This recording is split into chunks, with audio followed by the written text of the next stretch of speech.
waaw loolu dafa doon li nga xam ne lu fi sun maam bàyyi la muy tafsir Serigne Bathie Ndiaye boo déggee turu tafsir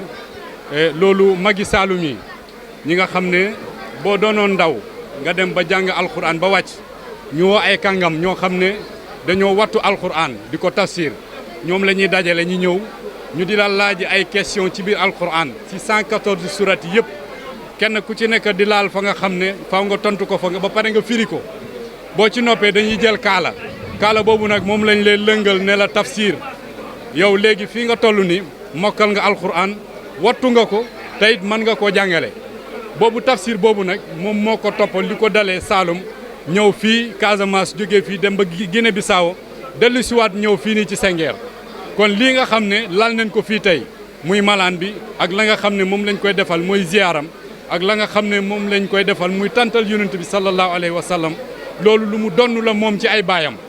bu si njëkk tafsir Serigne Bathie Ndiaye moom baayam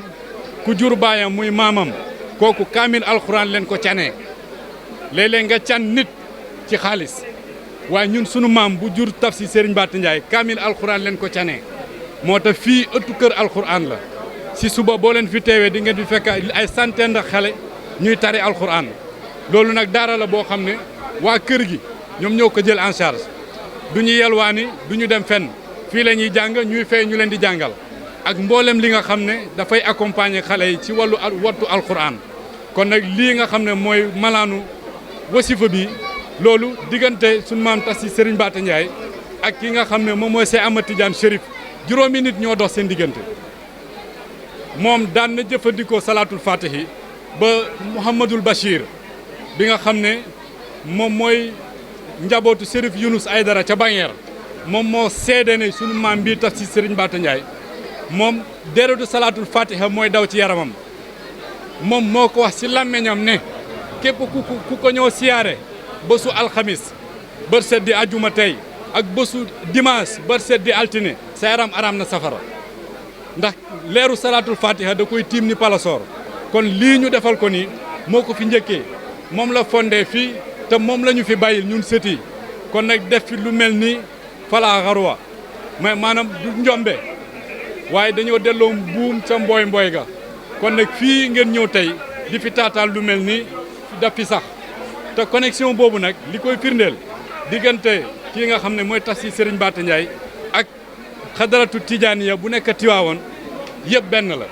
sunu maam tafsir Serigne Bathie Ndiaye ak Abdoul Aziz Sy Al Dabakh ñoom ñoo bokkoon benn jamono di daan jokkalante di daan demalante ba fii am na quartier boo xam ne sunu maam tafsir Serigne Bathie Ndiaye Tiwaawoon la ko tuddee quartier baa ngi nii suñu ginnaaw ngir firndeel la nga xam ne relation la diggante Senghor ak Tiwaawoon ak ñi nga xam ne ñu ngi ma fare sama ginnaaw ñoom ñëpp bokk nañ ci nga xam ne ci wàllu tarixa cheikh dañ ci am cër bu rëy kon nag lii ngeen ñoo jël fii du lu ñu donnu de lii ngeen ñoo jël si fii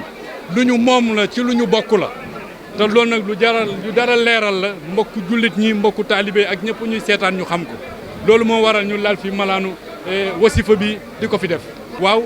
nu ko sun maam doon defee am na coppite bi ren lii nga xam ne moom la ñu amal fii di malaanu lu war a jege ci 100 mètres loolu sunu maam daanu ko def kon dafa doon ay innovation yoo xam ne andi nañ ko ak yeneen yi nga xam ne dafa ne ci biir mooy wàllu parrainage ci wàllu xadaratul jumaat populaire bi ren ki nga xam ne moom lañ ko bàyyele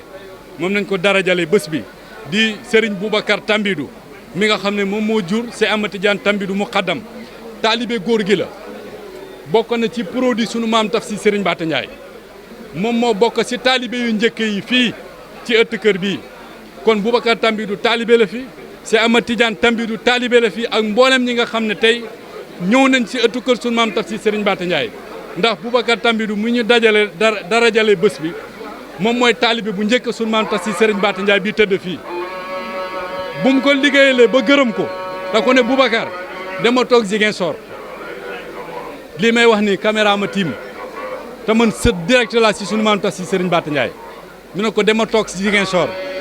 boo fa toogee foo manti toog ren na nga fa tabax jàkk boo fa tabaxee jàkk na nga fa gas teen te na nga fa toog yàlla dina la defal loo xam ne di nga jur doom boo xam ne adduna yëpp danañ ko dégg te loolu tey firndeel nañ ko muy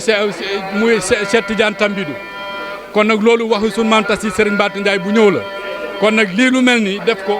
du loo xam ne hasard la baatin dëgg la lal baatin dëgg la lal nag loolu nag ko ñëpp xam. yokku-yokku bu mu ñu def ñun sët yi mooy ni ngeen fekkee environnement Senghor environnement bi yëpp sët yi ñoo ko def te nit yàlla balaa nga koy xam mu wone ginnaaw ci ngay xam lan mooy dayoom ak li ko yàlla may loolu saa yu nitu yàlla wonee ginnaaw te la ca yéeme ñun kuñ fi am daf ñu jox délai bi mu ñu jox mooy 60 ans nee na bu làqoo après 60 ans ci la ñuy xam dëgg-dëgg moom mooy kan 60 ans daaw la daaw ñu fi ñëw ak ren ñu fi ñëw gis nañ fi yeneen innovation ak yeneen infrastructure yi nga xam ne de base def nañ ko fi lii ngeen di gis mooy clôture bi forage yi bâtiment yu bees yi résidence yi tente yi yëpp du benn bailleur du benn état du benn ONG sëti góor gi ñi nga xam ne fii ba palais de la république ñu ngi fa ñoom ñoo ko def ñu def benn coût montant bu 30 millions daaw ba ren ñu tuddee ko Senghor jëf jël ngir moderniser waat grande mosquée de Senghor pavage yi ngeen di gis ak yeneen carrelage yi ak lépp loolu doon na loo xam ne barke la boo xam ne sunu maam Tafsir Serigne Mbathé Ndiaye moom la ñu ñaanal moo waral tey ngeen gis soppeeku yu bari tey des na te ku fi dellu siwaat ci gàmmo bi di nga gisaat yeneen innovation ak yeneen yokkute yi nga xam ne sët yi ñoom ñoo tàkku ak taalibe yi ak soppe yi ak am di jàmm yi ñëw di barkeerlu te danaa lancé benn appel waa Casamance ëtt kër gii fu sunu maam jógee ba agsi fii sansu Casamance la buñ ko xamee sens la ak lu mel nii ngeen fi gis bu subaa boo ñëwee nga gisaat fi leneen lu ëpp lii kon li fi nekk du caaxaan li fi ne du xaalis de li fi ne du lekkay neex li fi nekk ñaan la ñaan bu nangu la kon waa Casamance yëpp nañ ñëw barkeerlu ci te xam nitu yàlla yi ñu am biir Casamance dañ fi bari du Senghor kese waaye dañ fi bari nañ ko xam te ne nañuy sakku ñaan si suñu kër ëttu kër diine yi te ñu may leen visibilité may leen promotion may leen li nga xam ne tey ñëpp danañ xam ne ëttu kër yi ñu jar a jàppale ndax ñaana nga fa